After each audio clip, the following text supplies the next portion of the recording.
So তোমার career journey কেমন ছিল ওইটা বলো। ক্যারিয়ার জার্নিটা আসলে খুব চমৎকার এবং আকস্মিক একটা ব্যাপার ছিল। আমি তখন সিএ কোর্স কমপ্লিট করলাম। কমপ্লিট হতে তখন আরও মাস তিনেক বাকি। এর ভিতরে একদিন আমার স্যার বললেন যে আপনাকে অমুক জায়গায় অডিটে যেতে হবে। আমি তখন রাজশাহী টেক্সটাইল মিলে ছিলাম অডিট করতে। ওখান থেকে আমাকে ঢাকায় নিয়ে আসা হলো। নিয়ে এসে আমাকে বললেন যে আপনি আগামীকাল থেকে ফিনিশ গ্রুপে কাজ করবেন। আমার তো বেশ খুশি লাগলো। মানে ইটস নট এ জব, মানে ইটস অ্যান অডিটর। তো যাই হোক, ওটা খুব এক্সাইটিং ছিল যে একটা এত বড় গ্রুপে বা কোম্পানিতে আমি অডিটের জন্য যাচ্ছি। আমার খুবই ভালো লাগছিল, আনন্দ হচ্ছিল।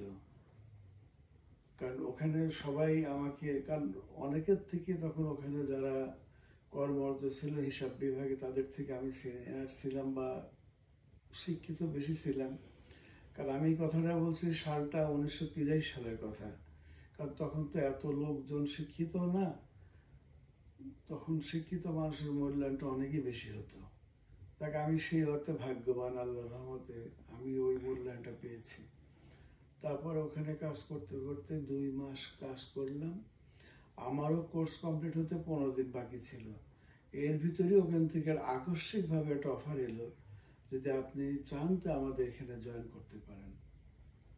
তো ওইটা তখন আমার কাছে একটা লোভনীয় ব্যাপার ছিল। কারণ সেই সময় যে একজন সেকশন অফিসার বা এখন যাদের আমরা সিনিয়র অ্যাসিস্ট্যান্ট সচিব বলি, তাদের থেকে ভালো স্কেলে আমি একটা জয়েন করলাম। মানে আমার কাছে এটা অনেক একটা বড় প্রাপ্তি ছিল। এই করে শুরু হলো, হতে হতে সবার দৃষ্টি আমার উপরই পড়লো, কর্তৃপক্ষের, বোর্ড অফ ডিরেক্টরসদের। তাদের অনুকূলে আমার কর্মদক্ষতায়, আল্লাহর রহমতে, মা বাবার দোয়ায় অনেক দূরই এগিয়ে গেলাম।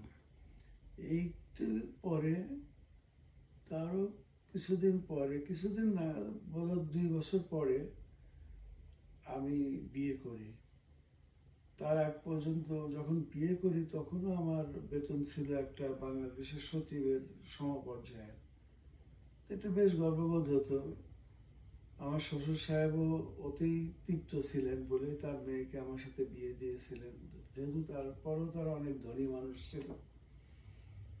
এই চললো। তারপরে অনেকটা দিনই চাকরি করেছি, সারা জীবনে একটাই চাকরি করেছি। তারপরে সেটা 11 বছর চাকরি করে চাকরিটা ছেড়ে নিজের ব্যবসায় যোগদান করেছি। তারপরে তো গল্প, ইতিহাস, সুখ দুঃখ, হাসি কান্না নিয়ে চলছে আলহামদুলিল্লাহ।